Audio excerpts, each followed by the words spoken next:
Heto na ang pinakahuling kaganapan. Iniutos umano ng Korte Suprema ang pag-aaresto kay dating Senate President Tito Soto matapos umanong hindi pagdalo sa serye ng pagdinig kaugnay ng isang kontrobersyal na kaso. Ayon sa mga pinagkukunan, pinayagan ng hukuman ang pagpatupad ng warrant matapos igiit ng mga petitioner na matagal nang naiisantabi ang kanilang reklamo. Hindi pa nagbibigay ng opisyal na pahayag ang kampo ni Soto, ngunit inaasahang maglalabas sila ng paglilinaw sa mga susunod na oras. Habang umiinit ang usapin, mas lalo namang umarangkada sa investigasyon si Congressman Rodante Marcoleta. Sa pagpapatuloy ng kanyang inlulunsad na inquiry, iginiit niyang hindi dapat baliwalayin ang mga dokumento at testimonya na unti-unti nang lumalabas. Pinapalakas pa niya ang panawagan para sa mas malalim na pagbusisi upang matukoy kung may mga opisyal na lumabag sa batas o nagkubli ng mahahalagang impormasyon. Sa ngayon, nakatutok ang publiko sa mabilis na pag-unlad ng sitwasyon. Nagbabantay ang iba't ibang ahensya at inaasahang maglalabas ng karagdagang pahayag ang Korte Suprema sa mga susunod na araw. Habang tumitindi ang kontrobersya, mas lumalakas ang panawagan para sa katotohanan, pananagutan at patas na pagdinig upang tuluyang mabigyang linaw ang kaso.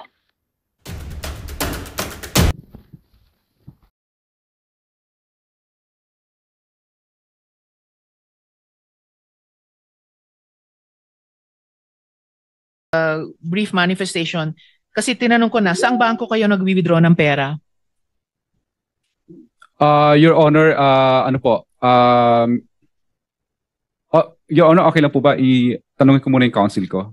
Tinanong nyo na po kanina. In the meantime, you can yes, my last reserve manifestation. na lang yung manifestation sa second round, no? In fairness to the others who are waiting. Yes, Mr. Chair, it's for the AMLAC. Hopefully, hindi pa sila aalis before 12 noon. Yun lang po yung one paragraph manifestation ko po. Salamat, Mr. Chair.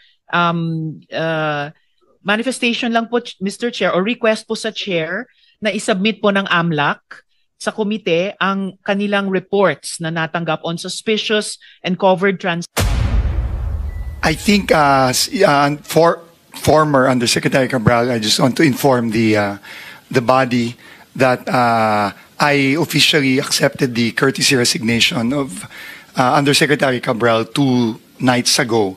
And I believe, Mr. Chairman, that I think she wrote a letter. No? She informed me by message late last night that she had written the committee to inform her of that, to inform the committee of her of the acceptance of her courtesy resignation, and thus I think requested not to attend. But of course, even if she is now just a private citizen and no longer part of the DPWH, I'm sure if the committee will require her to attend, she still must attend.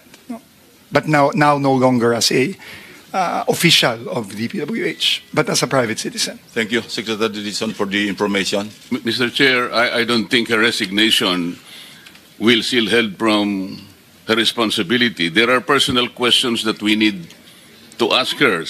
More particularly, Mr. Chair, your own expose, I still recall in your last privilege speech, her text message to Senator Soto is very damning. I mean, it is something that we need to properly process. It is something that is probably within the heart of the system of DPWH. So kahit na mag-resign po siya, it will not matter to us. There are personal questions that we need to ask. Salamat po. Nanumpa ito to tell the truth, and dito harap-harapang nagsinungaling ka, binabastos mo kami, niloloko mo kami, di ba? Huwag mo kami lokohin because the chairman has the power to cite you in contempt. I mean, do not do that. Iba yung sinasabi mo, medical condition. Kung may medical condition, sige nga, bigyan mo nga kami ng medical certificate. Iba yung sinasabi, mismo na misis mo eh. Di ba kayo nag-usap? Sana nag-usap muna kayong dalawa. Ano bang palusot ang gagawin natin, sweetheart or darling? Mr. Chair. You lied. You lied. Paano ba kami maniniwala sa mga pinagsasabi mo? Senator Estrada is recognized. Thank you, Mr. Chair. The letter excuse of Mrs. Diskaya is totally unacceptable. Ang sabi niya, meron siyang meeting this hearing is of national interest. Huwag niyang lulukuhin itong hearing na ito. Huwag niyang bababuyin itong hearing na ito. Dahil the Filipino people are watching. We are here to ferret out the truth, the whole truth, and nothing but the truth. Yung sinasabi ni Mrs. Diskaya na meron siyang meeting, for me and I think for all of us, that is totally unacceptable. Kung meron siya sakit, okay lang. But provide us with a medical certificate. Yeah, what is the pleasure of the members of the committee Mr. Chairman, in this regard? may I? Well, Yeah, Senator Pangilinan. why is will we recognized. ask for a medical certificate when clearly he is lying because the wife has already said? Again, the chair asks, what is the pleasure of the members? I-contempt, Mr. Chair. Is that a I motion? seconded, Mr. Chair. Kindly raise a motion. I-contempt, Mr. Chair. Move, Mr. Chair. I want Mr. Chair? file him in contempt for lying. Kasi okay. Mr. Chair, quickly lang. Ganito na muna, no? Ipasyokos na muna natin. Just to adhere to due process, the chair will advise the members to just issue a Shokos order. And if not satisfactorily given or explained, then we will just cite her in contempt. Mr. Chair, Chair, if I Chairman. may, maybe Mr. we Chair. can, Mr. Chair, if Senator Rizal. Not Point yet, of inquiry. Senate President. Point of inquiry, Mr. I Chairman. would like to clarify with Senator Marcoleta if he raised an objection because I did quite get it. No, I'm not raising any objection. Thank you, Senator Point of Marcoleta. inquiry. So let's rule first on the motion, pending motion, before anybody else talks. No. So there's no objection. So, Mr. Diskaya, you are cited in contempt of this committee. Point of inquiry, Mr. Chairman. Yes, Senator Bam. Mr. Chairman, what is the penalty for not following a subpoena? Because as far as I know, Mr. Chairman, some of the resource speakers here are under subpoena. Pwede po bang magbigay lang ng excuse letter kahit nakasubpoena po kayo? Well, it depends on the committee. The committee decides on that as a collegial body. May I know that the contractors are under subpoena. Are the DPWH and the others also under subpoena, Mr. Chairman? Just to clarify, sino po ba yung nakasubpoena dito? Director General, can you address the question raised by Senator Bam? Mr. President, Mr. Chairman, before he is recognized, just Senator Pangilinan is recognized. just to respond to the question, if they have been subpoenaed and they have not appeared, then they will be asked to explain why they should not be cited either in contempt or that that a warrant of arrest be issued for them to be compelled to attend. That's the process now that we are observing. Hindi ko naintindihan masyado. No, if they have been subpoenaed and they fail to appear, then they are given the opportunity to explain why they should not be either cited. And it is up to the body arrested. to decide whether the explanation is valid or not. That is correct. That is correct. That is correct. So there's a pending motion. No. The chair has already ruled on the motion. So you're hereby cited in contempt of the committee, Mr. Diskaya. All right, so Mr. Chair. Senator De La Rosa. Yes, sir. Thank you, Mr. Chair. Since the motion was already acted upon by the chairman, another motion coming from this humble representation that if Mrs. Diskaya was subpoenaed and he failed to be present here today with a very, very lame excuse, can this humble representation move for the citing in contempt of Mrs. Diskaya? She's not here, so we'll issue a Shokos order first. Shokos order. Thank you, Mr. Chair. Thank you. So, Mr. Chairman, according to the Secretary of the committee, the contractors named were subpoenaed, no? But the officials were not. They were merely invited. You know ba?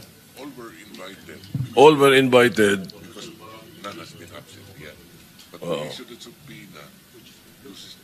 Sige. Please say it into the microphone.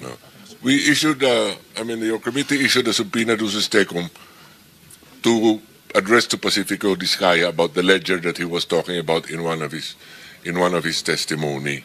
Now he has sent a letter saying that while he may be here, he cannot comply because he still has to read those and he has to consult a lawyer about how to dispose of that so-called ledger.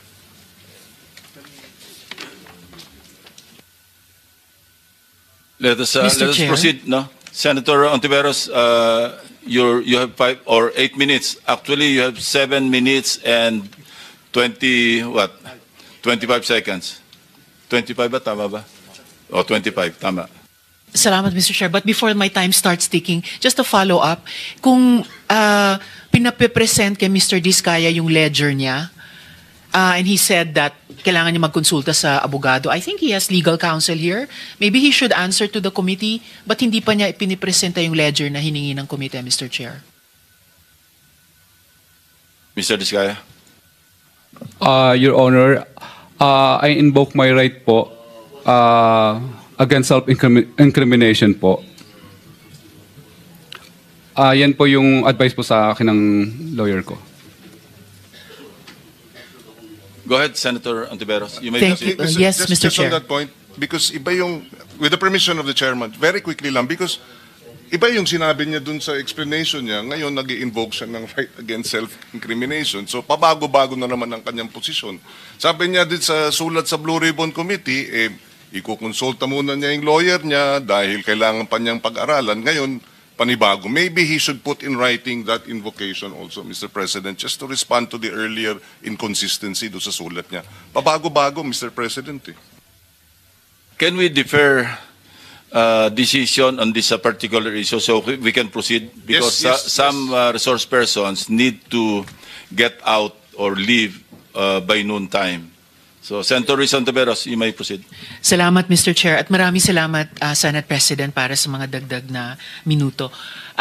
Secretary Dizon, umamin dati yung DPWH NCR sa komite na walang koordinasyon ang daang flood control project sa Quezon City na kailan lang ay lubog sa baha. Ulat ng Quezon City LGU ngayong linggo sa 331 flood control projects mula 2022 lamang hanggang 2025 na worth 17 billion pesos, dalawa lang ang may koordinasyon na aprobado ng lungsod. Imagine po, dalawa lang sa 331 projects. Wala pang 1% ang sumunod sa dinevelop na flood control master plan ng Quezon City.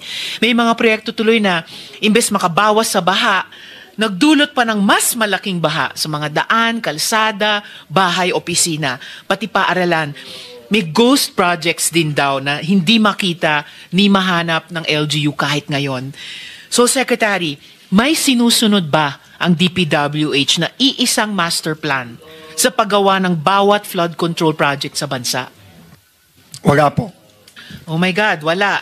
So, bakit gumagawa ng mga proyekto ang DPWH na hindi dumaan sa koordinasyon o konsultasyon sa LGU tulad sa Quezon City na may ordinansa, ha, Mr. Chair, Ordinance number 2939 series of 2020. Ordinansa na nagsasabi na kailangan ang koordinasyon. Mr. Chairman, Madam Senator, yan din po ang katanungan namin. No? In fact, I will go a step further, Mr. Chairman. Ni plano po wala eh. Sabi ko nga po, every time po mag-inspection kami, ang una pong tinatanong ko pag sa site mismo, pag nakausap ko po yung contractor, subcontractor, foreman, ang hinihingi ko po kagad, plano, patingin ng plano. In almost all cases, wala pong maipakita sa aming plano. Sabi ko nga po, Mr. Chair, Madam Senator, kahit nga po maliit na bahay, kailangan ng plano bago ka magpagawa. Siguro naman po itong mga daang milyong flood control projects, dapat may plano. Wala po silang mapakita. Kaya po, kasama po ito sa aming ongoing investigation kung bakit po pinapayagan ito at paano po nakakalusot ito dito sa napakaraming mga proyektong ito. And for the record, Mr. Chair, sinabi na po ng Quezon City government, mayroon po silang flood control plan. Yan din po yung bahagi ng sagot ni Mayor Joy Belmonte dun sa alok ni Ramon Ang tungkol sa flood control. Pinasalamatan niya yon at sinabi, in fact, meron po kaming city flood control master plan na pwedeng makuha yung suporta mula sa private sector. Pero mula sa gobyerno mismo, bakit may master plan itong syudad pero at may 331 projects na iginawa ang DPWH NCR, Quezon City, pero dalawa lang ang coordinated. And I'm only guessing coordinated sa master plan. Ganyan din po ba ang kalakaran, Secretary, Mr. Chair, sa ibang mga syudad o lalawigan tulad ng Bulacan at iba pa? Mr. Chairman, Madam Senator, we are seeing a very, very similar pattern in every area that we visit and in every report that we get. There is little to zero coordination with the local governments, with the province, much less the regional development councils. And just on the master plan po, meron pong the latest finished plan po na meron sa aking pagkakaalam ay nung 2013. No, meron pong plano, meron pong integrated master plan for flood control nung 2013. At meron din pong ongoing ngayon ginagawa ang JICA at ang World Bank. Ongoing po ito at ito po'y matatapos pa lang sa susunod na taon. Yun lang po ang nakita naming mga master plan o ginagawang master plan pagpasok po natin 2 weeks ago. At yung pong latest finished plan 2013, para po yun sa NCR o bansa o Quezon City NCR po. NCR po. At yun din pong ginagawa ngayon ay NCR din po ang ginagawa ng World Bank at ng JICA. So yung ongoing JICA World Bank Master Plan matatapos nila by 2026 para din sa NCR. Wala po ba sa ibang mga rehiyon or para sa buong bansa natin? I recall, Mr. Chair, Secretary, na mayroon sa Central Luzon. Tama po ba yon? Meron din pong ongoing din po ng Asian Development Bank ng 18 major river basins nationwide, no? Pero again, ongoing pa lang din po ito.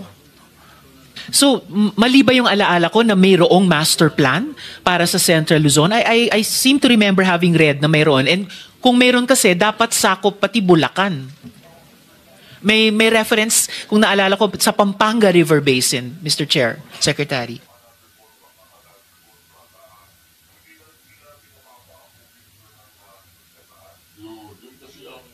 Yung kasi ang inaano ko, yung tinatanong ko kanina, kung magpapare-pares ba yung interest, ay ibibigay niyo sa akin. Pero kasi meron nga akong Kita po namin, and we can give a copy po to the committee and to the Honorable Senator of this Yes, please, Mr. Chair. April 2013 Master Plan for Flood Management in Metro Manila and surrounding areas. So, meron din po sigurong kaunting Region 3 dito. I suspect baka meron pong Bulacan dito. Kakahanap pa lang po namin ito, Mr. Chairman, Madam Senator, and we will submit this po to the committee. Salamat, Mr. Chair. Chairman, Yes, with Mr. the Chair. with the permission of Senator Ontiveros. Yes, Mr. Chair. Senator Pangilinan is just recognized. very quickly yung information ng master plan. Can you give us a cost estimate of the completion of that master plan? Magkano yan? Kasi baka nga yung 2 taong flood control na nalustay enough to address itong 18 river basins and address the problem of potable water, irrigation, as well as flood control. Just to inform, submit the costing, estimated cost to us. To clarify po, Mr. Chairman, cost po nung paggawa nitong master plan, hindi po yung, The cost, o yung mga proyekto. if the plan is implemented, how much will it cost? How long will it take? Di ba may plano? Senator Pangilinan, with due respect, may I remind you that you're only allowed one follow-up question unless Yes, Senator sorry. Ontiveros opts not to reclaim her time. My Because it will be apologies. deducted. It's all right, Mr. Chair. He may pursue this last follow-up question So let for now. the clock move. Mr. Chairman, I don't have the numbers right now. Kukunin ko po yun, pero very clear po yung instructions po ng committee. Bibigay po natin yung costas ng mga proyektong kasama dun sa master plan kung ito sana ay na-implement. Opo. Thank you, Mr. Chairman. Salamat, Mr. Chair. And importante po yan, Mr. Chair, kasi baka hindi lang doble, kundi triple ang gastos sa mamamayan nitong floodgates of corruption. Kasi yung proyekto na ginastosan, yung damage sa mga tao dahil binabaha pa rin kahit di umano may flood control projects, plus nga yung gastos din nitong mga pagbubuo ng master plan na dapat sana ay maasahang maipatupad. Could I add the request, Mr. Chair, to the Secretary kung maaari nyo bang isumite sa komite mga kopya ng mga existing master plans for flood management for Metro Manila. So, yun po. We will comply po. Thank you. Mr. Thank you, Secretary, Mr. Chair. Dako naman po ako sa ngayon sa mga Diskaya sana, pero isa lang amang po dito, ay nandito. So, kay Mr. Curly Diskaya. Mr. Chair, mukha kasing yung modus ng BGC Boys na ibinansag ninyo sa Bulacan ay hindi isolated case.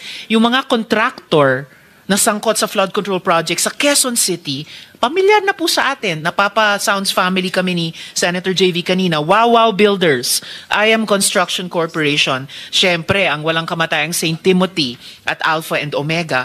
So, Mr. Diskaya, sinabi niyo po sa affidavit ninyo na hindi maiiwasan magbayad sa mga regional directors at district engineers ng DPWH para makakuha ng projects. Wow, no? Sabi nyo pa ay nagbabayad kayo ng from 10 to 25% sa DPWH. Kinailangan nyo rin bang magbayad ng SOP para makakuha ng projects doon naman sa Quezon City? Your Honor, hindi po. Bali, kami po ay nilalapitan lang po pag once na may award na po at saka lang po kami nilalapitan. At ayaw po naming magbigay, Your Honor. Kaya lang po ay napapressure lang po kami. So hindi tama yung unang sagot nyo na hindi kayo nagbabayad. Kasi yung huling sinabi nyo ngayon ay ayaw nyo sana pero napipressure kayo. So, suma total, nagbabayad din po kayo kahit sa project sa Quezon City. Labag po sa kalooban po namin pero kasi magkakaroon po ng problema po ang collection po namin at saka yung mga projects po namin. So labag sa kalooban nyo, pero dahil gusto nyong makakolekta, dahil ayon sa inyo hindi daw kayo makakakolekta kung hindi kayo nagbabayad. Again, suma total, Mr. Chair, nagbabayad pa rin kayo. Labag po sa kalooban namin, Your Honor. Labag man sa kalooban, Mr. Chair, o kusa, nagbabayad kayo, tama? Napipilitan lang po kami, Your Honor. Pwede bang palitan yung verb? Wag na yung labag o napipilitan. Nagbabayad kayo, tama? Kinukuha po nila sa amin, Your Honor, yung... Mr. Chair, Hindi naman kayo hino-hold up, I think Mr. the question Chair. of Senator Risa is only answerable by Senator yes or no. Estrada is recognized. Yes, Mr. Kindly Chair. address the chair if you want to Yes, interject. Mr. Chair, I apologize. The question of Senator Hontiveros is only answerable by yes or no. Yes, Your Honor. All right. You answer, Senator Risa. Thank you, Mr. Chair. So yes, nagbabayad kayo. Yes, Your Honor. Yes, hindi kayo hino-hold up. Kayong nang-hold up sa taong bayan. Pag napatunayan namin lahat-lahat nitong mga flood control project scams. Okay, dyan po ba sa Quezon City, nagbibid din ba ang mga kumpanya ninyo laban sa isa't isa? No po, Your Honor. No? I'm Sa speaking naunang hearing, Mr. Diskaya, sinabi nyo or sinabi ni Ms. Diskaya, nagbibid-bidan ang mga kumpanya ninyo sa laban sa isa't isa kuno. Para matalo man yung iba, may mananalo sa kanila, panalo pa rin kayo. Your Honor, naguguluhan lang po siya ng mga time po na yun. Pero sa records po namin, hindi po naglalabanan at nag-divest na po